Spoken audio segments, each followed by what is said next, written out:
এটা দুরূদ শরীফ পড়েন, সালাতুন ইয়া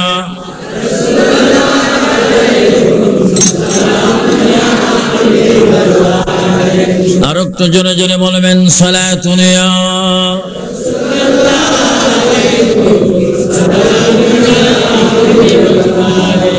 তুই সুলতান আলম ইয়া হাবিবি জরো লুৎফ সুহে মা নজর কুন সালাতুন ইয়া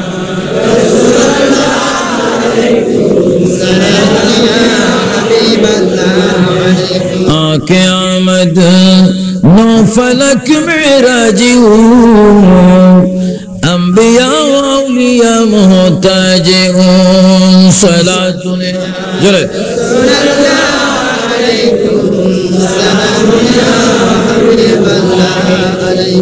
কি বলতেছিলাম, যারা রাসূল কি চেনেন তারা বড় ওলি হয়ে যান। হযরতে খাজা গরিব নওয়াজ তিনি একজন বড় ওলি ছিলেন, এর মধ্যে কোনো সন্দেহ নাই। কেন?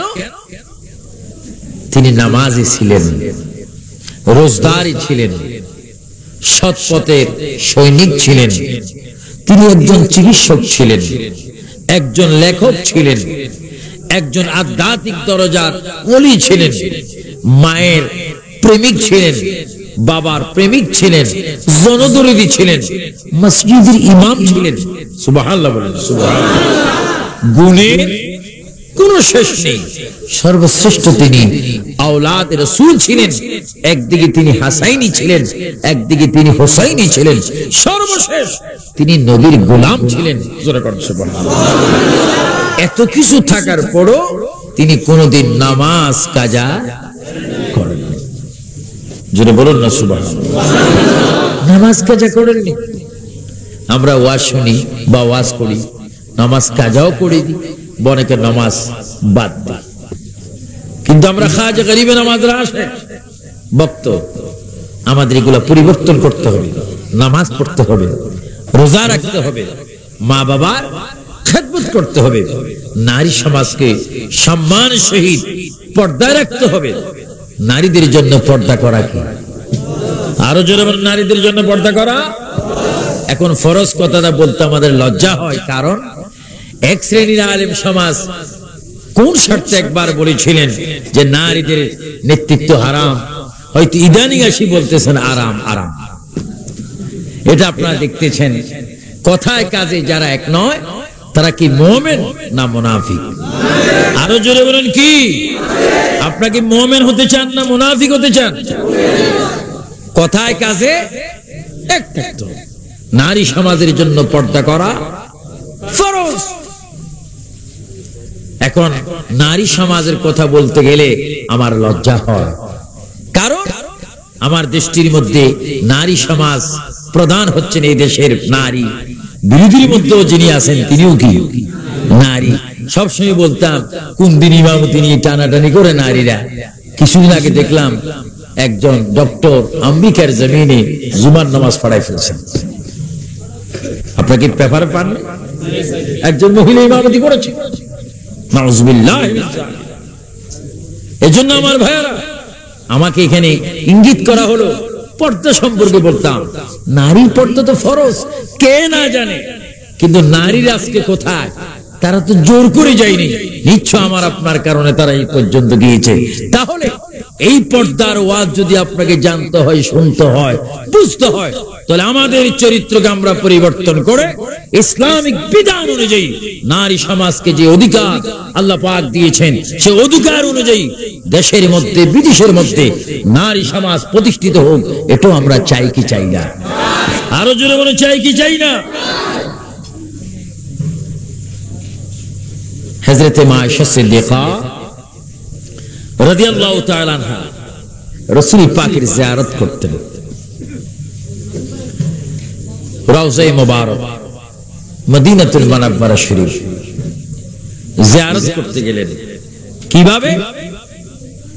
মাথায় কাপড় নেই, স্বাভাবিক পোশাকে তিনি রাসূল পাকের জিয়ারত করতে গেলেন। কয়েক বছর পরে আল্লাহর প্রিয় নবী বিশ্ব নবী রওজা মুবারকের পাশে সাইয়েদনা আবু বকরের কবর যখন হয়ে গেল, সাইয়েদনা আবু বকর সিদ্দিকের কবর যখন জিয়ারত করতে গেলেন, মা আয়েশা সিদ্দিকা এবার মাথায় কাপড় দিলেন, মুখও সামান্যতম কাপড় দিলেন। ওনার সঙ্গী মহিলারা প্রশ্ন করলো, ও মা আয়েশা সিদ্দিকা, নবীর জিয়ারত করতো আমরা দেখেছি, সাইয়েদনা আবু বকরের কবর জিয়ারত করতো আমরা আপনাকে দেখতেছি, কিছুদিন পর এখানে যখন হযরত ওমর আল ফারুকের কবর হয়ে গেল, হযরতে মা আয়েশা সিদ্দিকা এবার বোরকা পরিধান করে জিয়ারত করতে গেলেন। মহিলারা ওনাকে প্রশ্ন করলেন, ওগো মা আয়েশা সিদ্দিকা, নবীর জিয়ারত করতেও দেখলাম, হযরতে আবু বকরের জিয়ারত করতেও দেখলাম, হযরতে ওমরের সময় যখন আপনি পর্দা করলেন এখনো জিয়ারত করলেন সেটাও দেখলাম, কারণ কি এখন বেশি বেশি পর্দা করেন? মা আয়েশা সিদ্দিকা বলেন, হযরতে ওমর আমার জন্য বেগানা পুরুষ, আমি যদি নবীর কদমে দাঁড়িয়ে জিয়ারত করি, আমার বাবা আমাকে দেখলে অসুবিধা নাই, আমার স্বামী রাসূলুল্লাহ যদি আমাকে দেখে আমার কোনো অসুবিধা নাই, কিন্তু ওমর যদি আমাকে দেখে আমি গুনাহগার হব। ওমর যেন কবর থেকে আমাকে না দেখে, এই জন্য আমি মুখে ডাকনা দিয়ে জিয়ারত করতে আসলাম। জোরে বলুন সুবহানাল্লাহ, আল্লাহু আকবার। আচ্ছা আপনারা বলেন, মা আয়েশা সিদ্দিকা রাদিয়াল্লাহু তাআলা আনহা তিনি কি জান্নাতি না জাহান্নামী? আওয়াজ দিয়ে বলুন কি? তারপরও তিনি পর্দা করে কি করে না? আর আমার দেশের মা বোনেরা, আমার দেশের মা বোনেরা যদি পর্দা করেন তাহলে নিউ মার্কেট যাবে কে? বিভিন্ন মার্কেট গুলিতে যাবে কে? এজন্য আমার ভাইয়েরা, পর্দার কথা যখন আমার সামনে আসে তখন আমি অনেক সময় বলি, ভাইয়েরা পর্দা আসলে যদি পর্দা দেখতে চান একবার চাঁদপুর আসবেন, সেখানে একটা নদী আছে, পদ্মা নদী, কিন্তু নদী ঠিকই আছে কিন্তু মানুষের পর্দা ঠিক নাই। আল্লাহ পাক আমাদের সকলকে মা বাবাকে ইজ্জত করে, মা বোনকে সম্মান করে তাদেরকে পর্দার মধ্যে রাখার তৌফিক দান করুন। উচ্চ স্বরে বলুন আল্লাহুম্মা আমিন, আরো জোরে বলুন আল্লাহুম্মা আমিন। মা বোন পর্দানশীল হোক, এটা আমরা চাই কি চাই না? খাজা গরিবে নামাজের মা পর্দানশীল ছিলেন, বেগানা পুরুষ ওনাকে দেখেন, বেগানা পুরুষ ওনাকে দেখেন, এই জন্য ওনার পেটে খাজা গরিবে নামাজের আগমন হলো। যেরকম মা যদি ভালো হয় সন্তানও ভালো হয়, মা যদি পর্দানশীল হয় ছেলেও ভালো হয়, মেয়েও ভালো হয়। খাজা গরিবে নামাজ তিনি বড় ওলি আল্লাহ। আমি এটাই বলতেছিলাম, সবে বরাত প্রসঙ্গে আমি পরে আসবো, পর্দা প্রসঙ্গ আরো পরে আসবো। খাজা গরিবে নামাজ বড় একজন ওলি আল্লাহ ছিলেন, বড় একজন আল্লাহর বান্দা ছিলেন। তারা ওলি ছিলেন। আজকের পৃথিবীতে অনেকে ওলি আল্লাহ মানতে চায় না। ওলি কাকে বলে? ওলির দরবারে গিয়ে কোনো লাভ নাই। আপনারা বলেন, ওলির দরবারে গেলে লাভ না লোকসান? আরো জোরে বলুন কি? ওলি আল্লাহরা বন্ধু কার? আরো জোরে বলুন, ওলি আল্লাহরা বন্ধু কার? আল্লাহ রাব্বুল আলামিন পবিত্র কোরআনুল কারীমের মধ্যে বলেন, সবাই বলুন বিসমিল্লাহির রাহমানির রাহিম, আলা ইন্না আউলিয়া আল্লাহি লা খাউফুন আলাইহিম ওয়া লা হুম ইয়াহজানুন। আল্লাহ পাক ওলি সম্পর্কে বলেছেন, আল্লাহর ওলি যারা, আল্লাহর বন্ধু যারা, আল্লাহর মাহবুব যারা, তাদের কোনো ভয় নাই, তাদের কোনো চিন্তা নাই, হোকার পরকালে যাদের কোনো চিন্তা নেই, ভয় নাই, তারা হচ্ছে বড় আল্লাহর ওলি। তাদের মধ্যে বড় ওলি হচ্ছেন, সবাই জোরে জোরে বলুন, খাজা গরিবে নওয়াজ। বলে খাজা গরিবে নওয়াজ বড় একজন আল্লাহর ওলি। তিনি তার নিজের জন্মভূমি থেকে মক্কা শরীফ আসলেন হজ করতে। জোরে বলেন কি করতে? আমাদের দেশে তো এখন হাজিরা হজ করতে যায়। আবার ইয়ার ফলে কতগুলা ফ্রি বই বিতরণ করা হয়, ফ্রি বই বিতরণ করা হয়। হজ গাইড সেই সমস্ত পুস্তিকার মধ্যে লেখা আছে যে আপনারা মক্কায় যাবেন, মদিনায় যাবেন, কিন্তু নামাজের খেয়ালে খবরদার নবীজির জিয়ারতের খেয়ালে যাবেন না। উচ্চ স্বরে বলুন না নাউজুবিল্লাহ। আপনাকে নবীজির জিয়ারত চান না? নবীজির জিয়ারতের প্রয়োজন আছে না? সুবহানাল্লাহ বলেন সুবহানাল্লাহ।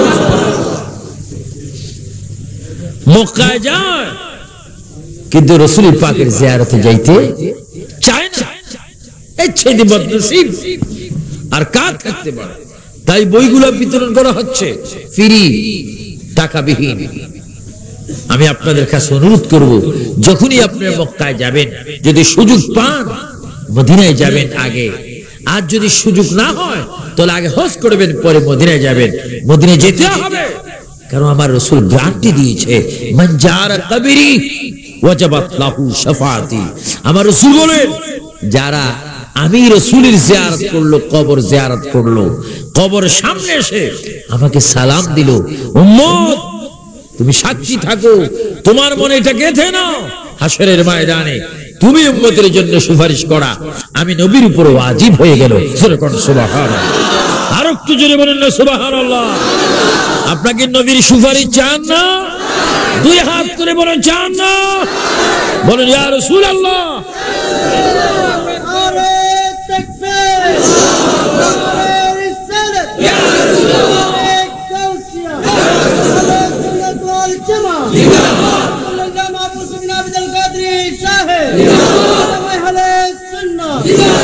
আমরা রাসূল পাকের জিয়ারত চাই। আচ্ছা, কে কে চান না একটু হাত তুলুন তো দেখি। হ্যাঁ, এটা তো আমার সামনে না, দেখেন জিয়ারত চান। অত বুঝার বেশ কম। আল্লাহ হেদায়েত নসিব করুন। আমরা কি রাসূল পাকের জিয়ারত চাই না? আল্লাহু আকবার, আল্লাহ। সেখানে গেলে জান্নাতি হওয়া যায়। নয় নয়, সেখানে গেলে জান্নাতের টুকরার মধ্যে নামাজ আদায় করা যায়। মদিনা শরীফ রাসূল পাকের রওজা মুবারক সহ যেখানে খুতবা দিতেন, সেই পর্যন্ত এটা বেহেশতের বাগান। রাসূল পাক বলেন, যারা মিন রিয়াজিল জান্নাতে নামাজ পড়লো, তারা যেন আটকানা বেহেশতের যে কোনো একটি জায়গায় নামাজ পড়ে ফেললো। সুবহানাল্লাহ।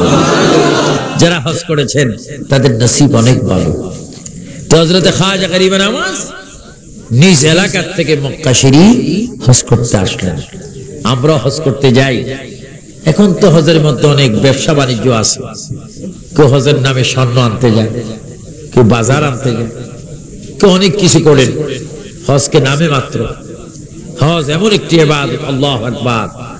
হজের মধ্যে গেলে আপনি যখন আল্লাহকে ডাক দিবেন, লাব্বাইক আল্লাহুম্মা লাব্বাইক, আল্লাহ আমি তোমার দরবারে হাজির, তোমার দরবারে উপস্থিত। হযরত খাজা গরিব নওয়াজ মক্কা শরীফ এসে আল্লাহর ঘর তাওয়াফ করে তিনি জোরে জোরে বললেন, আমার ভাইয়েরা বলেন লাব্বাইক আল্লাহুম্মা লাব্বাইক।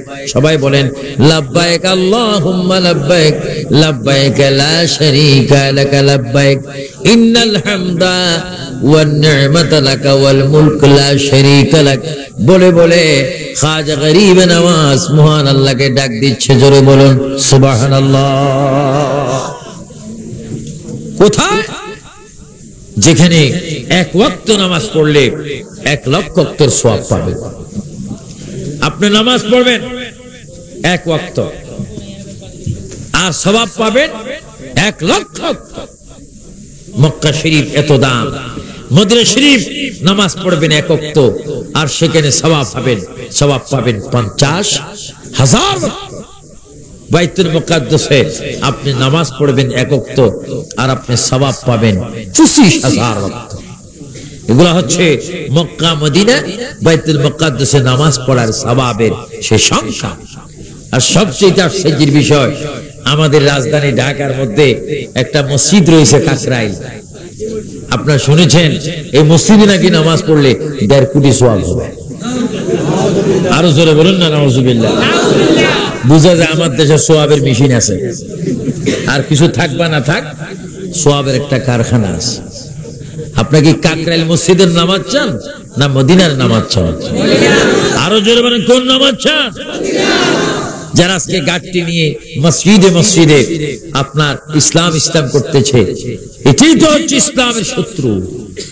এই ধরনের তাবলীগ, এই ধরনের ইসলাম প্রচার খাজা গরিব নামাজ করেননি। খাজা গরিব নামাজের ইসলাম প্রচারের স্টেশন ছিল সে গির্জা, খ্রিস্টান, ইহুদি, নাসারা, হিন্দু, মগজাকমা, এদের কাছে তিনি কলমার দাওয়াত দিয়ে মুসলমান করেছেন। যেরকম শাহজালাল মুসলমান করেছেন বেদিন, গৌসবাগ মুসলমান করেছেন বেদিনদেরকে। আমার ভাইয়েরা, তাহলে বেদিনরা তো মসজিদে থাকে না, তাহলে তাবলীগ জামাতের নিয়ত হচ্ছে যারা এখনো তাবলীগে যায়নি তারা এখনো কাফের, বেদিন, এজন্য তারা মসজিদে আসে কলমার দাওয়াত দিতে। নাউজুবিল্লাহ বলেন, নাউজুবিল্লাহ। এগুলোর থেকে বড় দূরে থাকবেন, এগুলো ইসলামের প্রকাশ্য শত্রু। আমার লাইফে আমি তাদের বিরোধী করে এসেছি, কারণ এটা আমার ইমানি দায়িত্ব আপনাদেরকে এই কথা জানিয়ে দেওয়া। কারণ এই তাবলীগের মধ্যে এই দেশে ইসলাম প্রতিষ্ঠিত হতে পারে না। যারা মাজার বিরোধী, ওলি বিরোধী, ইসলাম বিরোধী, তাদের মধ্যে ইসলাম প্রতিষ্ঠিত হতে পারে না। এরা প্রাইভেট আরেকটি গ্রুপ, যারা ইসলামের প্রতি শ্রদ্ধা নেই, মোহাব্বত নেই। হযরতে খাজা গরিব নওয়াজ আল্লাহ পাকের দরবারে এসে তিনি আল্লাহকে ডাক দিলেন, লাব্বাইক আল্লাহ, আমি তোমার দরবারে হাজির। সবাই উচ্চ সুরে একবার বলুন তো, লাব্বাইক আল্লাহুম্মা লাব্বাইক লাব্বাইকা লা শারীকা লা লাব্বাইক ইন্নাল হামদা ওয়ান নি'মাতা লাকা ওয়াল মুলক লা শারীকা লাক। আল্লাহর সাথে কাউকে শরীক করা যাবে? আল্লাহর সাথে কাউকে শরীক করা যাবে না। অনেকে আমাদের বদনামি করেন, এরা ওয়াজ করতে করতে নবীরা আল্লাহ বানাই ফেলে, অথচ কিয়ামত হয়ে যাবে। আল্লাহ রাব্বুল আলামিন কোরআনুল কারীমের মধ্যে বলেন, ওয়া রাফা'না লাকা যিকরাক। আমার ভাইরা, আল্লাহ নিজেই বলেন, হে বন্ধু মুহাম্মদ রাসূলুল্লাহ, আমি আপনার সম্মান কি ইজ্জতকে পজিশনকে এমন বৃদ্ধি করে দিয়েছি, যেই দিন কিয়ামত হয়ে যাবে সেই দিন আমি আল্লাহকে আল্লাহ বলার মতো কেউ থাকবে না, আমাকে রুকু করার মতো কেউ থাকবে না, আমাকে সাজদা করার মতো কেউ থাকবে না, মুয়াজ্জিন থাকবে না আযান দেওয়ার জন্য, খতিব থাকবে না খুতবা দেওয়ার জন্য, ইমাম থাকবে না নামাজ পড়াইবার জন্য, তালাওয়াত থাকবে না, কোরআন শরীফ থাকবে না কোরআন শরীফ পড়ার জন্য। হাবিব, যেই দিন কিয়ামত হয়ে যাবে সেই দিন আমি আল্লাহর জিকির বন্ধ হবে, কিন্তু আমি আল্লাহ বলছি সেই দিন আপনার দুরূদ শরীফ বন্ধ হবে না। আমার প্রিয় রাসূল আল্লাহকে প্রশ্ন করেন, রব্বুল আলামিন, যেই দিন নামাজ পড়ার মতো কেউ থাকবে না সেই দিন দুরূদ শরীফ কে পড়বে? আল্লাহ নিজেই বলেন, বন্ধু আমি নিজে আল্লাহ আপনার দুরূদ শরীফ পড়ব। জোরে বলুন সুবহানাল্লাহ, আল্লাহু আকবার।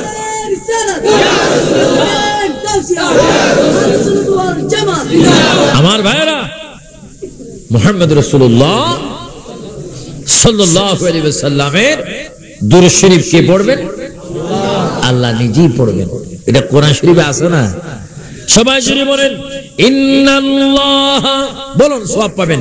ইন্নাল্লাহ ওয়া মালাইকাতাহু ইউসাল্লুনা আলান নবী ইয়া আইয়ুহাল্লাযীনা আমানু সাল্লু আলাইহি ওয়া সাল্লিমু তাসলিমা। আল্লাহ নিজে বলেন, বান্দারে আমি নামাজ কবুল করি, আমি রোজা কবুল করি, আযান কবুল করি, যাকাত কবুল করি। বান্দারে তোমরা যত সব ইবাদত করো আমি নিজেই কবুল করি, কিন্তু আমি কোনো ইবাদত করি না। কিন্তু বান্দারে এমন একটা কাজ পৃথিবীর মধ্যে তোমরা নিজেরাও করো, এই ঈমানদাররা তোমরা এমন একটা কাজ করো যেটা আমি নিজে আল্লাহ করি। আল্লাহ আপনি সেটা কি করেন? আমি হামেশা আমার রহমতের ফেরেশতাগণকে নিয়ে আমার বন্ধুর উপরে দুরূদ শরীফ পড়ে। জোরে বলুন সুবহানাল্লাহ। আল্লাহ যদি দুরূদ শরীফ পড়তে পারে, রহমত দিতে পারে, আমরা সেই নবীর দুরূদ শরীফ চাই কি চাই না? নবীর দুরূদ শরীফ কি কমায় ফেলবেন না বেশি বেশি পড়বেন? বেশি বেশি পড়লে খুশি হবেন কে? আল্লাহ। রহমত দিবেন কে? আল্লাহ। গুনাহ মাফ করবেন কে? আল্লাহ। সুবহানাল্লাহ বলেন সুবহানাল্লাহ। হযরতে খাজা গরিব নওয়াজ আসলেন মক্কা শরীফ এসে, তিনি আল্লাহকে ডাক দিচ্ছেন। আমরা সবে বরাতের রজনীতে যে যার ভঙ্গিমায় পারেন চোখের পানি ফেলে ফেলে ডাকবেন কাকে? আল্লাহ আমার গুনাহ মাফ করে দাও। আল্লাহ এমন গুনাহ করছি আমার ছেলে জানে না, আমি এমন গুনাহ করছি আমার বিবি জানে না, তুমি তো সব গুনার খবর জানো। ও আল্লাহ, তুমি যদি আজকে মাফ না করো তাহলে কোন দিন আর তুমি আমাকে মাফ করবে? মানুষ কত চিৎকার, কত কাঁদা কাঁদে। জোরে বলুন, গুনাহ মাফ করে দেওয়ার ক্ষমতা কার? যেহেতু আল্লাহ হচ্ছে রহমানুর, আরো জোরে বলুন রহমানুর, তিনি গুনাহ মাফ করে দেওয়ার অধিকার আছে কিনা? রহমানুর রহিম। তো খাজা গরিবে নওয়াজ ছোট্ট হয়ে হাত করজোর করে আকাশের দিকে হাত দিয়ে তিনি ডাক দিচ্ছেন আল্লাহ। সবাই তিনবার জোরে জোরে বলুন তো দেখি আল্লাহ। আরো জোরে, এবার বলুন আল্লাহু আকবার, আল্লাহু আকবার। আল্লাহকে তিনি ডাক দিচ্ছেন, আশেক তার মাশুককে ডাক দিচ্ছেন আল্লাহ, কিন্তু আল্লাহ কোনো কথাই বলেন না।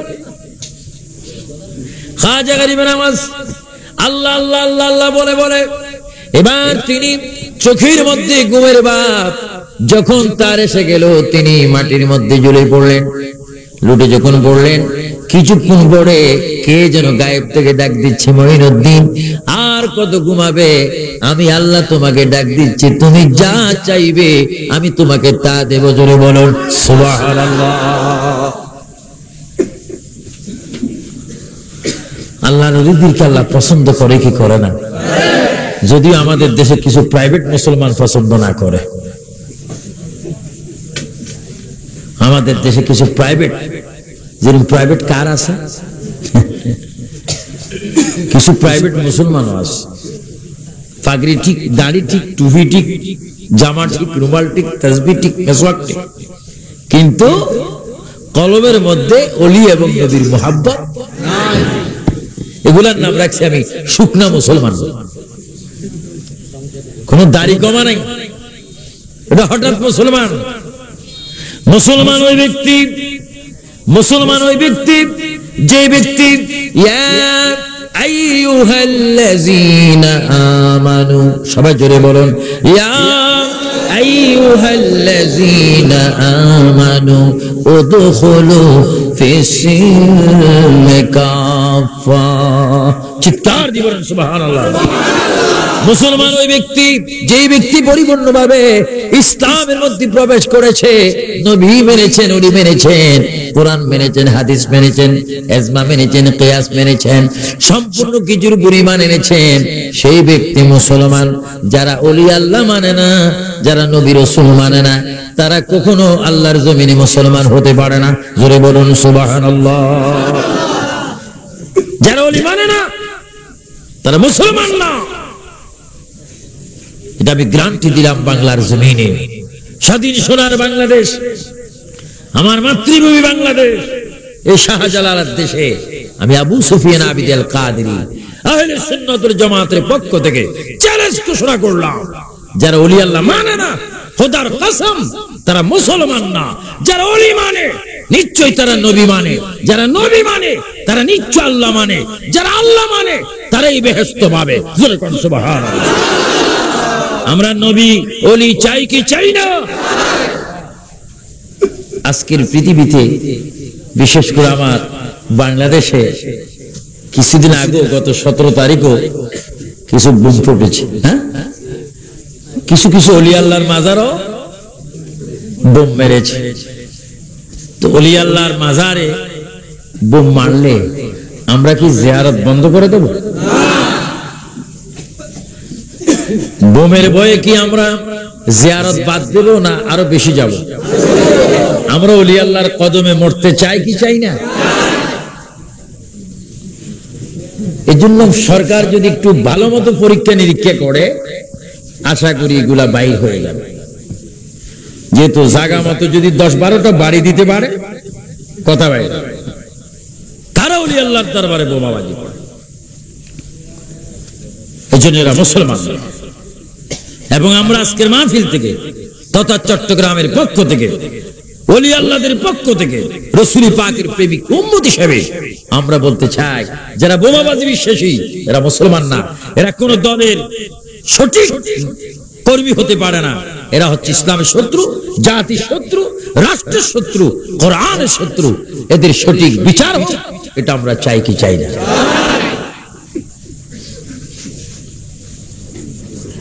খাজা গরিবে নওয়াজ তিনি ঘুমান্ত অবস্থান, তিনিও শবে বরাত পালন করেছেন।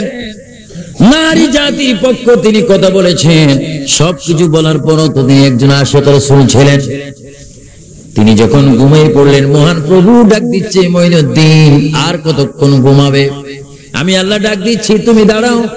এ খাজা, এ মঈনুদ্দিন, যা চাইবে আমি তোমার তা দোয়া কবুল করে ফেলবো। খাজা গরিবে নওয়াজ আবার ঘুম থেকে উঠে তিনি চক্ষু মুবারক খুলে এবার আকাশের দিকে দুই হাত দিয়ে তিনি ডাক দিলেন, আল্লাহ, ও প্রভু, আমি তোমার কাছে চাই, আমার নামে একটা তরিকা রয়েছে, চিশতিয়া তরিকা, কিয়ামত পর্যন্ত এটা থাকবে তোমার দয়া। রূহ জগতের মধ্যে আমার অনেক প্রেমিক রয়েছে, বর্তমানও রয়েছে। আল্লাহ, আমি তোমার কাছে প্রার্থনা করি, যারা আমাকে বেশি মুহাব্বত করে, তুমি যদি তাদের উপর রাজি হয়ে যাও, আমি বেশি খুশি হয়ে যাব। গায়েব থেকে শব্দ হয়, মঈনুদ্দিন, তোমার ফরিয়াদ আমি মঞ্জুর করলাম, যা বলেছো আমি কবুল করে নিলাম। জোরে বলুন সুবহানাল্লাহ। আল্লাহু আকবার বলেন, আরো জোরে বলুন আল্লাহু আকবার। ওলি আল্লাহর কথা কোরআনে আছে কিনা? নামাজের ভিতরে আছে কিনা? নামাজের ভিতরে কোন জায়গা আছে? আপনি যদি ওলি আল্লাহ থেকে বাদ দিয়ে নামাজ পড়েন, নামাজ বেহেশতের চাবি হবে না, বরং নামাজ আপনাকে ব্যারেক ফিল করে জাহান্নামে পাঠাবে। নামাজের ভিতরে ওলি আল্লাহ আছে। যদি ইমাম সাহেবের ভিতরে ওলি আল্লাহর মুহাব্বত নাই, মুয়াজ্জিনের ভিতরে নেই, কোন বক্তার ভিতরে নেই, কিন্তু নামাজের ভিতরে আছে। আছে কিনা? আমার ভাইয়েরা বলেন, আসসালামু আলাইনা ওয়া আলা ইবাদিল্লাহিস সালিহিন। সবাই জোরে বলুন, আসসালামু আলাইনা ওয়া আলা ইবাদিল্লাহিস সালিহিন। আল্লাহু আকবার বলেন। এই যে এখানে ওয়া আলা ইবাদিল্লাহিস সালিহিন বলা হয়েছে, এই যে সালিহিন বলা হয়েছে, এই সালিহিনের মধ্যে সমস্ত ওলি আল্লাহরা গোপন হয়ে আছে। জোরে বলুন সুবহানাল্লাহ। ওয়া আলা ইবাদিল্লাহিস সালিহিন। এখানে খাজা গরিবে নওয়াজ আছেন, গৌসে বাগ আছেন, হযরত শামসুদ্দিন তিবরিজ রয়েছেন, যত সব ওলি আল্লাহ সব। তার এই এতটুকু অংশ যদি আপনি বাদ দিয়ে নামাজ পড়েন, নামাজ হবে? আরো জোরে বলেন, নামাজ হবে? ওলি আল্লাহর নামাজও আছে। এজন্য ইমামের পিছে নামাজ পড়ার আগে তাকে একটু পরীক্ষা করবে। আমরা জামা যখন নেই, জামাটা কাপড়টা ভালো কিনা, টুপিটা ভালো কিনা, গড়িটা ভালো কিনা, গেঞ্জিটা ভালো কিনা, পায়জামা ভালো কিনা, একটু আঙ্গুল দিয়ে এইভাবে দেখি, দেখি 1 নম্বর না 2 নম্বর। ইমামের পিছে নামাজ পড়ার আগে ইমামকে একটু পরীক্ষা করবেন, হুজুর আমি তো নিয়ত করছি ওলি আল্লাহর দরবারে যাওয়ার জন্য, হুজুর কেমন মনে করেন যাব, যাওয়ার পরে কি বলবো? আর ইমাম যদি বলে খবরদার ওলি আল্লাহর দরবারে যাইও না, মনে করবো এটা ইমাম না, এটার মধ্যে ইমানে নেই। জোরে বলে কি নাই? যার ইমান নাই সেই ইমামতি করার কোনো ক্ষমতা